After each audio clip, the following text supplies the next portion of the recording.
بسم اللہ الرحمن الرحیم۔ معزز سامعین اور ناظرین السلام علیکم۔ آج ایک اور ویڈیو کے ساتھ آپ کی خدمت میں حاضر ہے۔ آج کی ویڈیو میں ہم بات کریں گے سجدہ تلاوت کے بارے میں۔ سجدہ تلاوت کیا ہے، کتنے ہیں، اس کے ادا کرنے کا طریقہ کیا ہے اور اس کو ادا کرنے کی کیا شرطیں ہیں۔ تو چلیے ویڈیو کو سٹارٹ کرتے ہیں۔ دوستو، قرآن پاک میں کل 14 سجدے ہیں۔ جہاں جہاں قرآن پاک کے کنارے پر سجدہ لکھا ہوا ہوتا ہے، اس آیت کو پڑھ کر سجدہ کرنا واجب ہے۔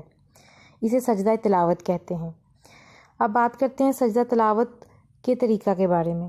سجدہ تلاوت کرنے کا طریقہ یہ ہے کہ اللہ اکبر کہہ کر سجدہ کرے اور اللہ اکبر کہتے وقت ہاتھ نہ اٹھائے۔ سجدے میں کم سے کم 3 دفعہ سبحان ربی الاعلیٰ کہہ کر پھر اللہ اکبر کہہ کے سر اٹھا لے، پس سجدہ تلاوت ادا ہو گیا۔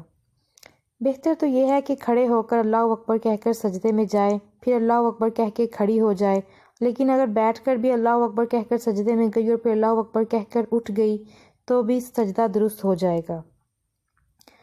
دوستو، سجدے کی آیت کو جو شخص پڑھے اس پر بھی سجدہ کرنا واجب ہے اور جو سنے اس پر بھی واجب ہو جاتا ہے، چاہے قرآن شریف سننے کی کثرت سے بیٹھی ہو یا کسی اور کام میں لگی ہو۔ سجدہ آیت سن لی تو سجدہ کرنا واجب ہو گیا۔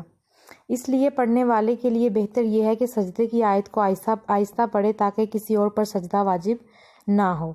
تو اب بات کرتے ہیں سجدہ تلاوت کی شرطوں کے بارے میں۔ جو چیزیں نماز کے لیے شرط ہیں وہ سجدہ تلاوت کے لیے بھی شرط ہیں، یعنی وضو کا ہونا، جگہ کا پاک ہونا، بدن اور کپڑوں کا پاک ہونا، قبلہ کی طرف منہ کرنا وغیرہ وغیرہ۔ جس طرح نماز کا سجدہ کیا جاتا ہے اسی طرح سجدہ تلاوت بھی کیا جاتا ہے۔